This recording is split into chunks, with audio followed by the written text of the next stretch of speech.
O sucesso da produção animal depende de dois alicerces: a qualidade da nutrição e os cuidados com a saúde animal.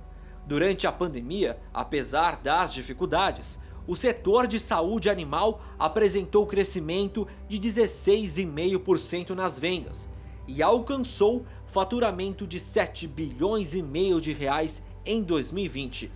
Diante do aumento da demanda global por proteínas, os produtores reforçaram os cuidados com a alimentação e a saúde de seus animais. A maior proximidade entre as pessoas e os seus animais de companhia durante a pandemia estimulou um maior cuidado com a saúde e alimentação dos pets. O número de pets aumentou durante a pandemia e esse segmento de animais de companhia já representa 22% do consumo de produtos veterinários. Os produtos para ruminantes representam 51% das vendas do setor. Agora, os negócios começam a voltar à normalidade após a pandemia. E na parte industrial, a dificuldade na importação de insumos ainda é relatada por 67% das empresas de saúde animal. E 96% dos executivos das empresas do setor relatam aumento de custos nos insumos adquiridos no Brasil. São dados do Sindicato Nacional da Indústria de Produtos para a Saúde Animal. O Sindan congrega 91 empresas, responsáveis por cerca de 90% do mercado brasileiro de medicamentos veterinários. No campo da nutrição animal e da indústria de rações e suplementos, a dinâmica e a diversidade são enormes. O segmento atende desde bovinos criados a pasto até os confinamentos. Também contribui na alimentação de suínos e aves de forma praticamente exclusiva. Houve grande evolução tecnológica e industrial nesse segmento em todo o país para atender às demandas do setor agropecuário. A emergência e o crescimento de novas atividades como a piscicultura, por exemplo, também têm sido atendidas. O mesmo ocorreu com o setor de pets, em pleno crescimento. O Brasil tem a segunda maior população de cães, gatos, aves canoras e ornamentais do mundo. São 54 milhões de cães, 234 milhões de gatos, num total de 139 milhões de pets. O mercado pet já representa 0,36% do PIB brasileiro. Por ano, o faturamento da indústria de produtos para animais de estimação é da ordem de 25 bilhões de reais. O segmento da alimentação animal representa 74% desse total. No mundo, o maior mercado ainda são os Estados Unidos, com 40,2% dos 124 bilhões e 600 milhões de dólares totais. Atrás estão o Brasil e o Reino Unido, completando assim os 3 maiores mercados pet mundiais. Para tratar do tema da nutrição e da saúde animal no Brasil, o pesquisador da Embrapa Territorial, Evaristo de Miranda, conversa com Stefan Mihaliov, veterinário, presidente da Champion Saúde Animal. Com 30 anos de experiência de carreira em cargos de liderança em empresas desse setor, no Brasil, na América Latina, na Europa e nos Estados Unidos. Olá, bem-vindos ao Brasil Verde, um programa que trata da sustentabilidade da agropecuária brasileira. E na produção de proteínas, produção animal, nós caminhamos com 2 pernas que são fundamentais. Uma é a nutrição dos animais. Os animais têm que ser bem nutridos, bem alimentados.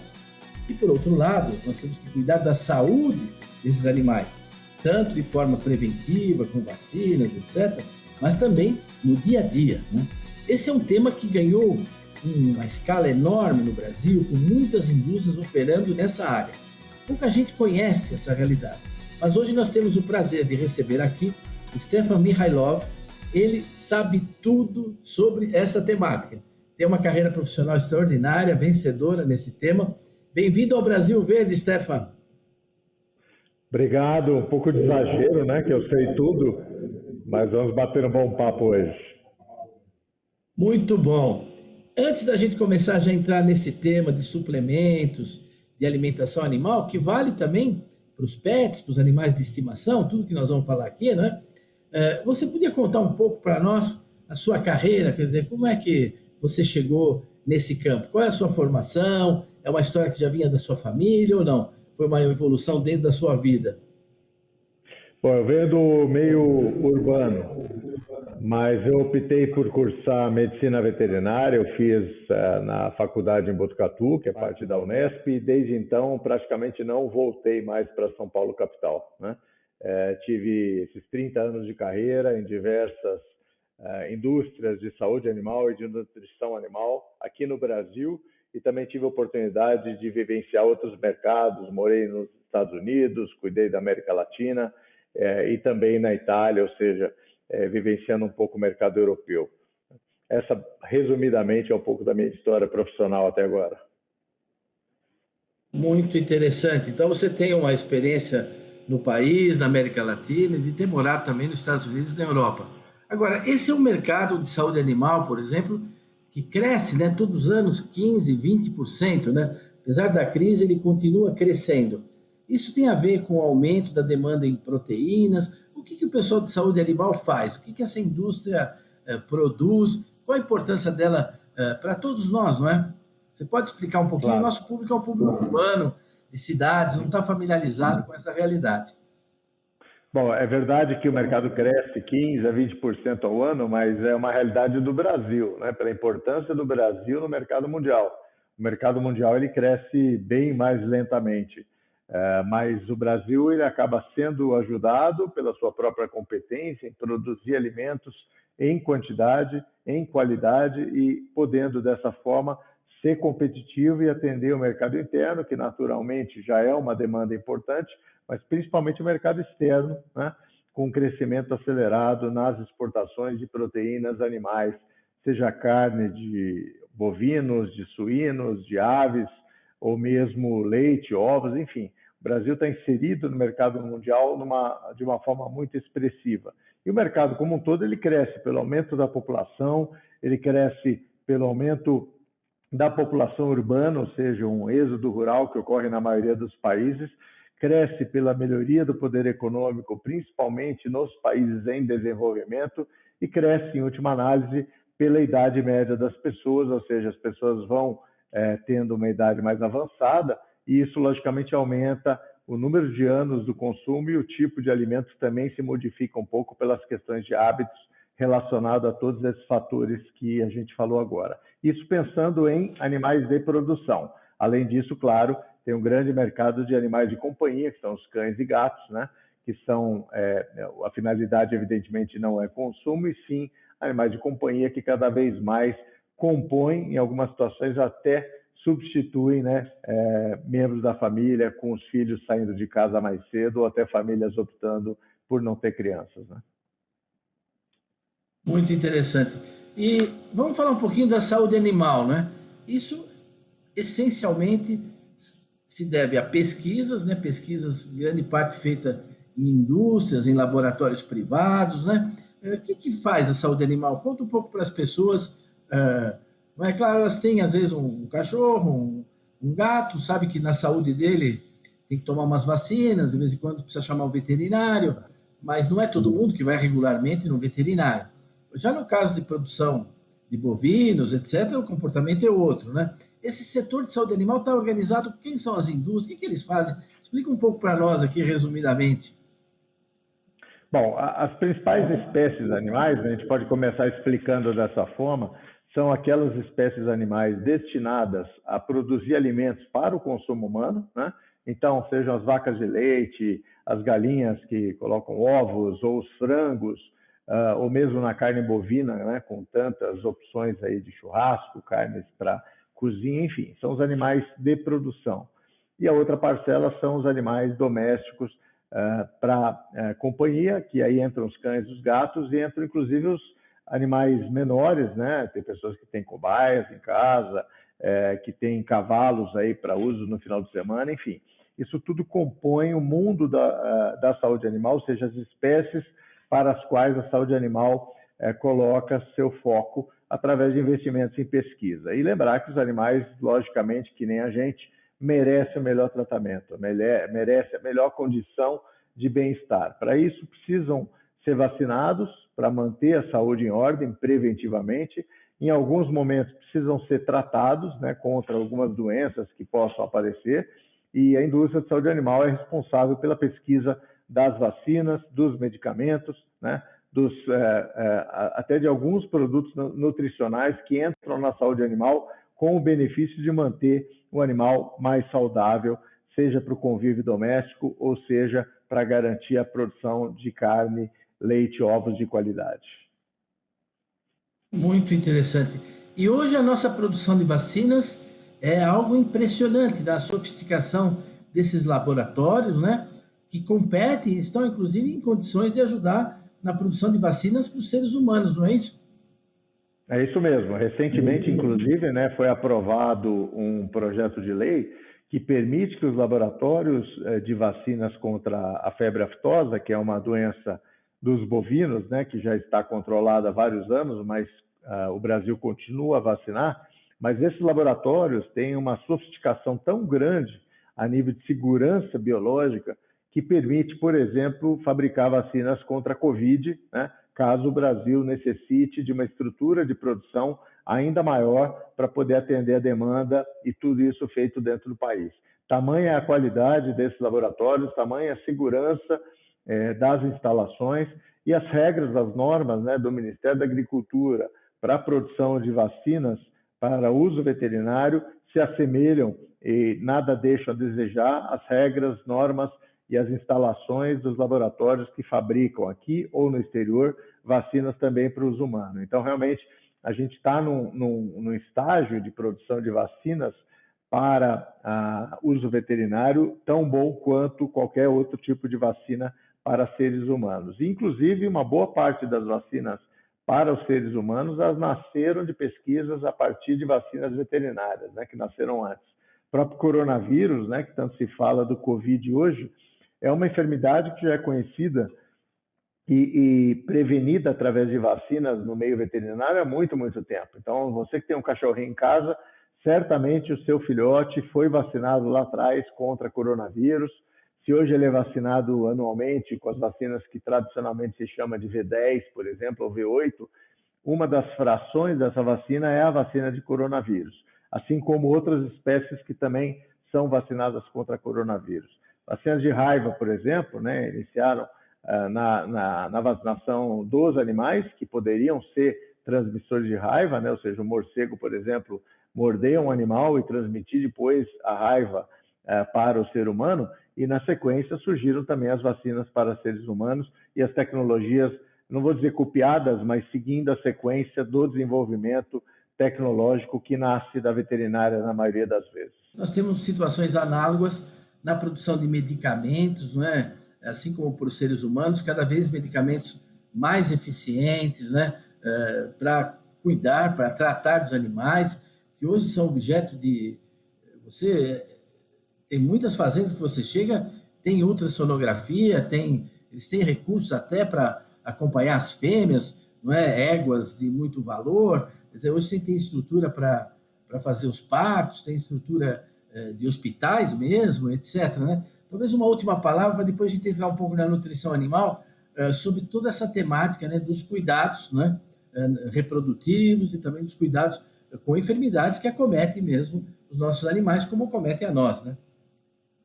Vou até aproveitar aqui, Evaristo, e falar um pouco sobre um grande mito que existe no meio, vamos dizer, urbano, que é a história do hormônio no frango, né?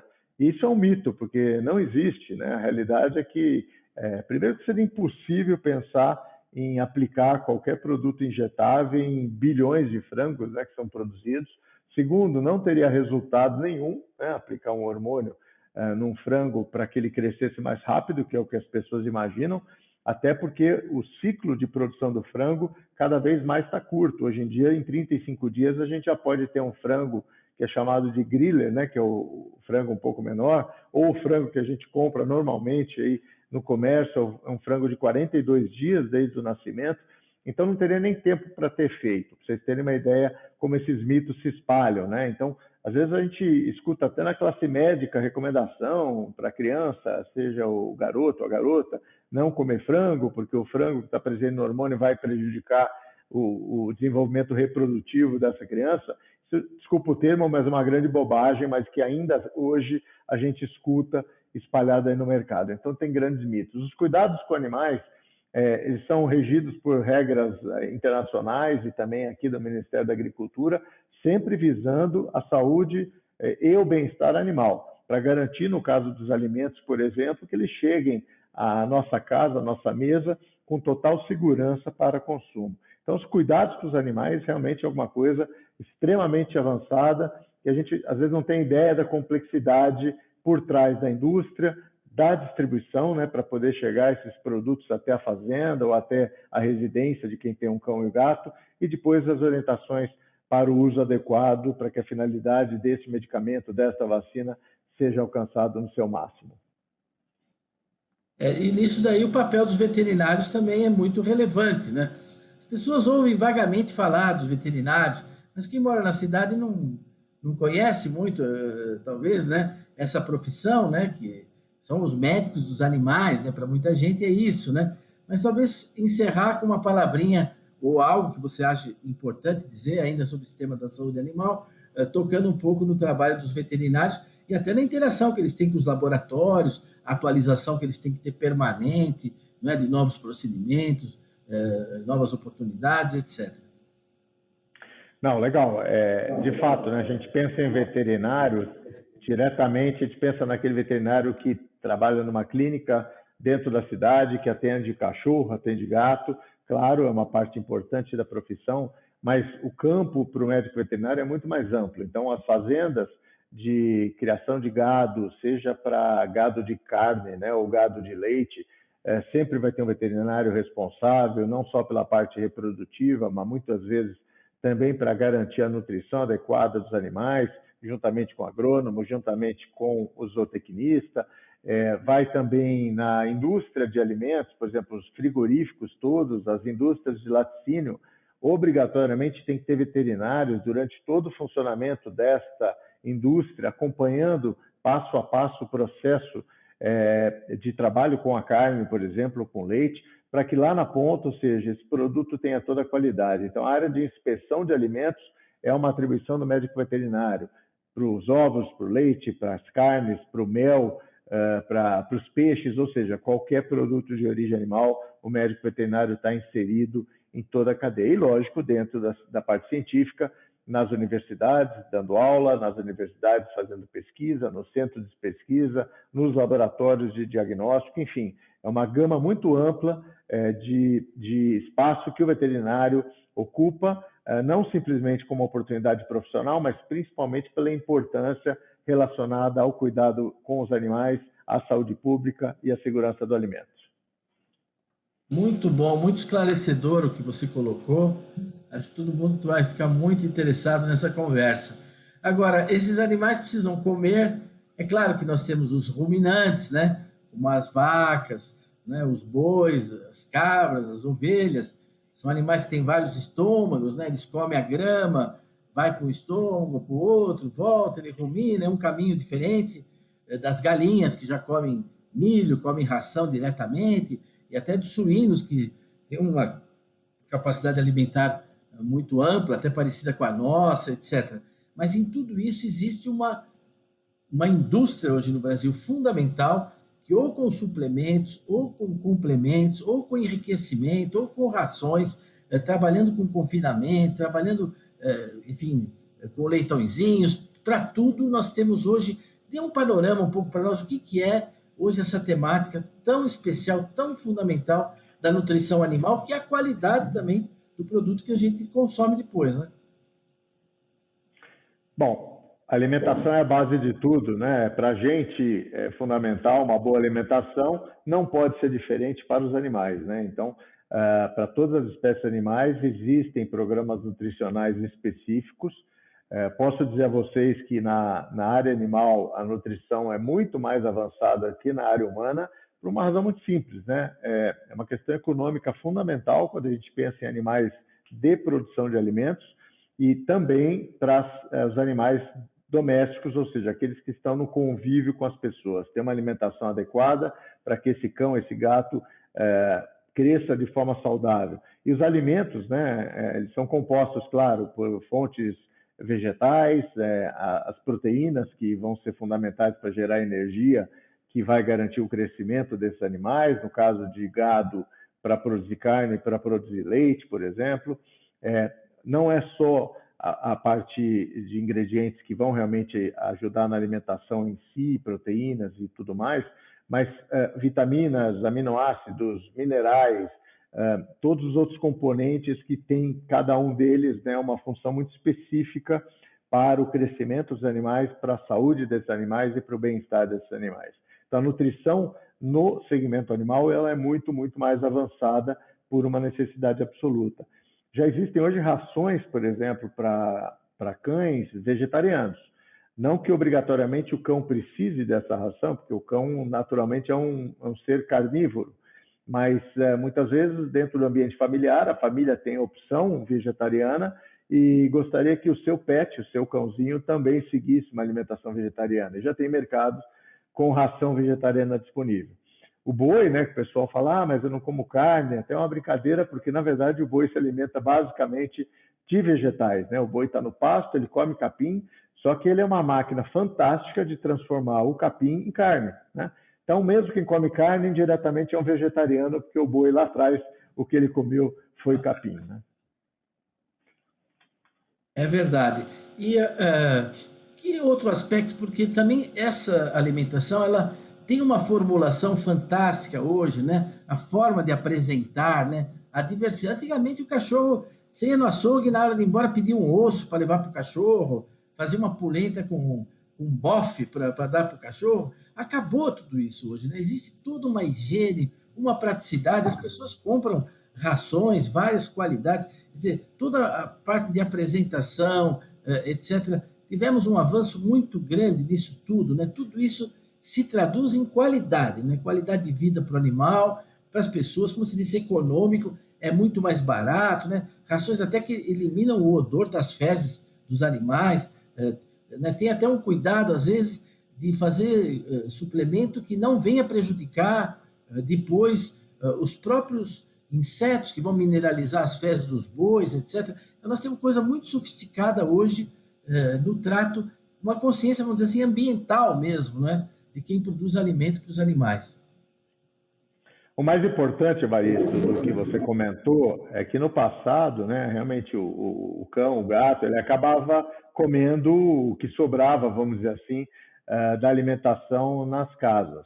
Não que isso fosse ruim, né? Logicamente os animais sempre cresceram muito bem e tudo mais. Porém, não eram alimentos balanceados, não eram alimentos completos, não eram alimentos que ofereciam todos os nutrientes que os animais precisavam. Diferente da situação atual, onde de fato, né, toda a composição de ração, o que está por trás da indústria, na pesquisa, e para cada espécie animal os componentes são diferentes de acordo com as necessidades de cada animal e também de cada fase de vida, né? No início da vida, os filhotes têm necessidades muito importantes de alguns ingredientes para garantir que na fase adulta eles estejam adequadamente saudáveis, né?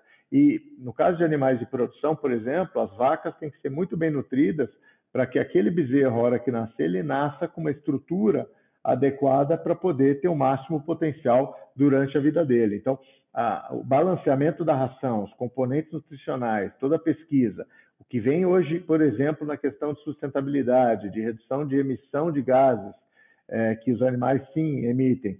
Já existem hoje pesquisas e nutrientes disponíveis para poder minimizar o impacto até nesse nível de emissões de gases, ou seja, o setor de saúde e nutrição animal realmente está muito, muito avançado já.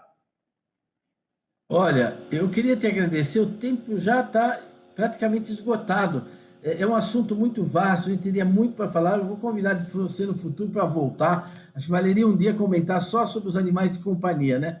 Mas eu te deixo a palavra, olha, para um minutinho assim, no máximo, para o seu encerramento aí final. Muito obrigado pela sua participação, viu, Stefan?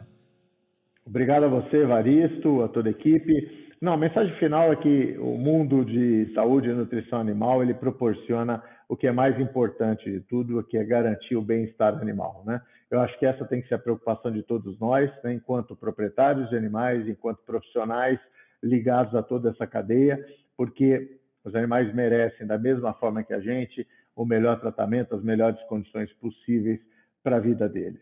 Muito obrigado mais uma vez pela oportunidade, um prazer enorme estar com você. Parabéns pelo excelente programa que você conduz. Olha, nós que agradecemos e convidamos todos a estar de novo conosco aqui na semana que vem no Brasil Verde. Até lá!